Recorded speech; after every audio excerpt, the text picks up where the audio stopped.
Welcome to another episode of Leap Forward with Riester and Schnell. I'm Bo Duracek, Strategic Solutions Manager, and I'm here with Brian Neeb from Majestic Crossing Dairy today. How are you doing, Brian? I'm doing well. Good morning. Good morning. We're here today to talk about precision upgrade kits for planters. Why don't you tell us a little bit about the farm, Brian? Our operation, we have a 1,800 cow dairy split on two facilities. We are farming roughly 3,800 acres of variation of alfalfa, corn silage, soybeans, winter wheat, and grain corn. Cool. What other technology do you use on the farm that's helped you guys stay in high production? One of our operations, we're using lately robotic milking on one of the two locations. The other one's still conventional parlor setup, but the one here gives us a lot of insight on what the animals are doing and be able to dive into a lot of stuff. Okay. How does that help the farm continue to move forward at a profitable level? A little bit of everything. I think labor is always a little bit of a challenge. It's not all of the solution to the labor. There's still labor involved. It's a different dynamic than what anything else is. There's maintenance and stuff that comes with that type of setup, but I think the biggest thing is the trackability of what the production is. I think the viewability of potentially seeing issues sooner. A lot of opportunities. Sure, excellent. As long as we're talking about upgrading things on the farm, let's talk about the planters behind us. Sure. What do we got behind us today, Brian? So we got our 2009 1770 with a ExactEmerge pump kit installed on it. And right over here we have our 7200 8-row. Which is a 1989 planter that we upgraded to ME5 last season. Excellent. So tell us why you went with the product upgrade kit versus go buying a new planter. I think at the time we're at the crossroad, like what do we do? The planter's getting tired. Do we invest in a new planter? Do we totally rebuild what we have? And I think in 2018 when we worked with the 1770 corn planter, the puck kits were kind of fresh on the market. It was new, it was something different, and kind of caught our interest with the ExactEmerge planter that came out, I believe, within that year, maybe the year before, and was the technology we were interested in, being able to increase some of our productivity in the field potentially with speed and placement of it. And it seemed like it, comparing some numbers, was it cheaper than a rebuild? No, but it was cheaper than a new planter at the time. So kind of gave you the feel of a new unit without having the high dollars potentially of a brand new planter. What specifically did you do with the 1770? 1770, when we upgraded at that point, we installed hydraulic downforce, IRHD, the ExactEmerge seat placement with the brush belt, and I think the kits at that point were fairly limited in availability. They've come a long ways. I'm sure we'll get to that with this planter, but we got what we could at that time and went from there. Sure.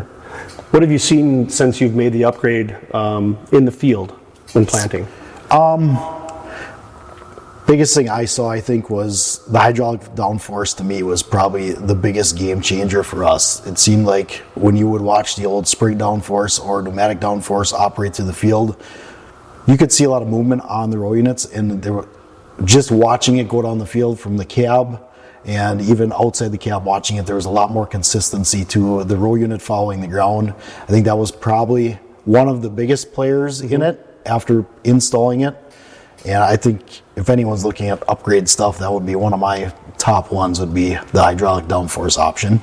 And then the ExactEmerge, we trying to figure out at that point, we only had the one planter. The 8-row was a recent addition in the last couple of years, but how can we, with the time we have in the field, how can we increase our productivity? So it's not that the planter goes 10 miles an hour every time you're in every field. There's situations where you're not going that fast, but there's also situations where you have the opportunity to pick up the pace and have as quality of placement and accuracy with it and get the work done. Perfect. How about seed placement? I would say it's great. Unsurpassed, I guess. It's crazy how well it works and how accurate it is. I know I had the conversation with our agronomist, even our seed salesmen, when they come out and look at our stands after they're growing. We're walking fields, seeing what things look like, and they're always impressed on what it looks like. So not always about the seed, not always about the speed, but the seed placement is very important for emergence, right? Absolutely. Yeah. So behind us we have the 7200 planter. which was kind of eye-opening to me to see that older of a planter, but still looking so good. So tell us about this one. Yeah, so a couple years ago, I think it'll be 2 seasons ago, planter was on a lot, had some interest. We were kind of at the point we had a couple small fields. It's like maybe an 8-row fits. We knew it was tired at that point in time. We threw it out, brought it in. By tired, you mean adding some investment to it to make it work better, right? Yeah, okay. Correct. Yeah, absolutely. We stuck some money in it for that first year. We had it, put it in the field just to see what it would do, just to see if it actually fit. It was not a huge investment at that point for us to get into the planter, try it out, see how it goes. It turned out it worked pretty well for us in some of those smaller applications. We did end up filling in other spots, and the season we got out of what we wanted, started thinking a little bit, all right, what's the next step with this planter? Do we want to keep it? Is it what we want to do?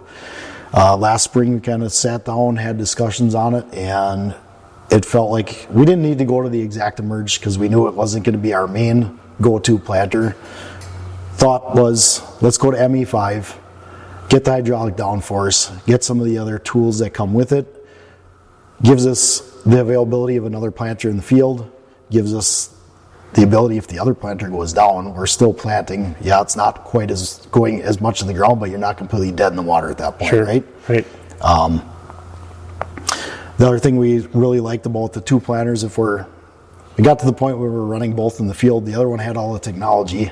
This one was pretty basic. Had an old CompuTrack 250 with it. You knew the seed was coming out of it. We could auto track and drive with it and make it go straight, but it was to the point if we're sharing fields, sharing coverage, all right, let's encompass the whole thing. And with the upgrade, it gave us the ability to share and sync up between the 2 planters. If the 16-row, we found ourselves with plant headlands. If that planter would plant our headlands, sure, we could come in and fill in the center with this planter and eliminate that. Get started. This planter knew what that planter did, and all of our section control, everything was spot on to keep the advantages of section control and making all that stuff do what it's supposed to and give you the savings. The 2 planters talked essentially and gave you the option for that. How many acres you say you plant with the 1770 every year? I think last year it went across 1,500 to 1,800 acres. And then this one? We were probably in that 400 to 500 range with it last season. Combined with a couple of fancy 8Rs, they look pretty sharp. Yeah. Let's talk about installation. Yeah. Who installed your precision upgrade kit? So the first one on the 1770 in 2018, we had the dealership handle the installation. A little bit of it at that point it was new to a lot of everybody. Brought it to the store, had the store take care of the install just because of what it was at that point in time. When it came to the 7200 here last season, kind of looked it over. The planter was pretty faded. We wanted to touch up the paint a little bit, make the whole thing look nice when it was done. So we opted to take it on in site. Staffing on the farm, we had a couple extra guys. Thought it'd be a fun little project for ourselves, and with the changes in the kits over the years and how the kits were coming to the customer, it seemed like a good fit for us. And we were up for a little bit of a challenge to see how it went. It was kind of a fun little project for us to have at it. Yep. So in case for people that are out there thinking that they maybe can't afford a product upgrade kit, there's actually other ways to do it where you can install it yourself if you want. Yeah, absolutely.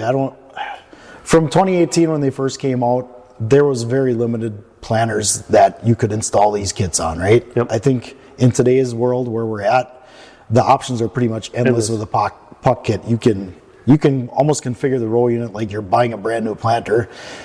And I'm sure there's some limitations yet, but as far as age of the planter goes, size of the planter goes, it really doesn't matter. You can make a planter, a 6-row planter for that matter, as sophisticated and technology loaded as a 16 or larger planter would be. Yep, options are endless, that's right. Yeah.